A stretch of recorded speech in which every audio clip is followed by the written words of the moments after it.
Hello guys, welcome to my channel. তো তোমরা সবাই কেমন আছো? নিশ্চয়ই সবাই খুব ভালো আছো, আর আমি অনেক ভালো আছি। তো দেখতে পাচ্ছ আমাদের বাড়িতে আজকে দেশি মুরগির মাংস কাটা হচ্ছে। আমাদের ঘরে মহারাজ সে মাংস কাটছে, এই প্রথম মাংস কাটতে বসেছে।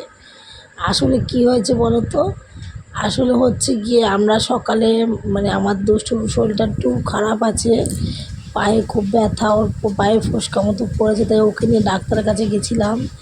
তো সকালে কাজবাজ সেরে মোটামুটি পুরো করে রেখে যেতে পারিনি। তো তারপরে ডাক্তার কাছে চলে গেছি। তো ডাক্তার কাছে এসে দেখছি এরা কেউ মাছ রাখা হয়নি এখন। মা আমাদের বাড়িতে মুরগি আছে, দেশি মুরগি আছে। তো মা বলছে যে আজকে একটা মুরগি কাট। তো মুরগি কেটে তারপর খাওয়া দাওয়া হবে এখানে। এরা আবার মাংস খেতে খুবই ভালোবাসে। তো মুরগিটা আমাদের মানে তারপরে দেখতে পাচ্ছ, ওই দেখো মুরগির পেটের ভিতর কত ছড়া, এগুলো গুলো দিত। মুরগিটা কাটার কোনো দরকারই ছিল না।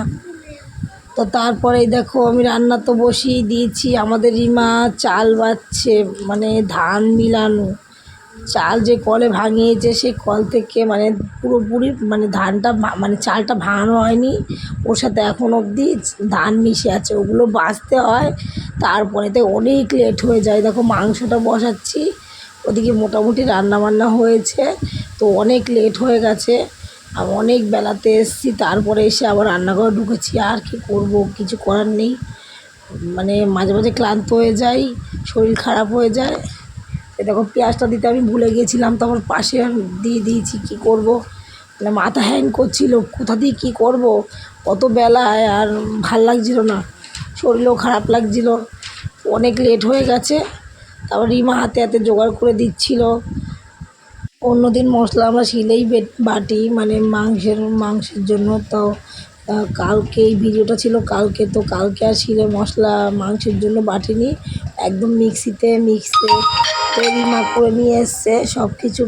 কাটার পর মিক্সিতে করে নিয়ে এসে মাংসটা তো মেখে তারপর বসিয়ে দিয়েছি।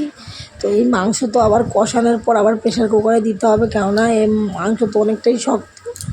তো ভাত প্রেশার কুকারে দিলে একটু ভালো হবে, তাহলে খেতে সুবিধা হবে, টেস্ট অত লাগবে না।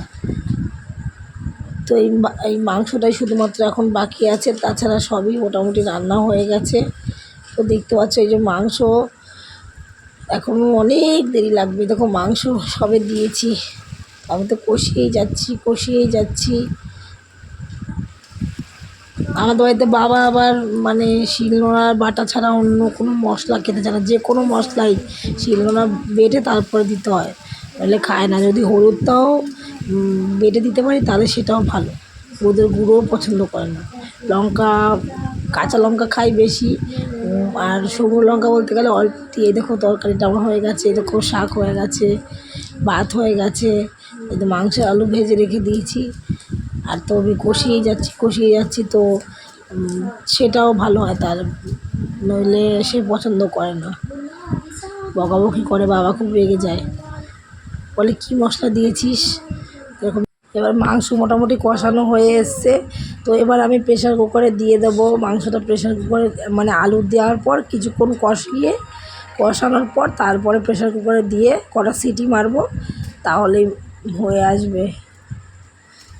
নইলে এরা কেউ তাড়াতাড়ি নইলে হবে না, আর অনেক দেরি হয়ে গেছে।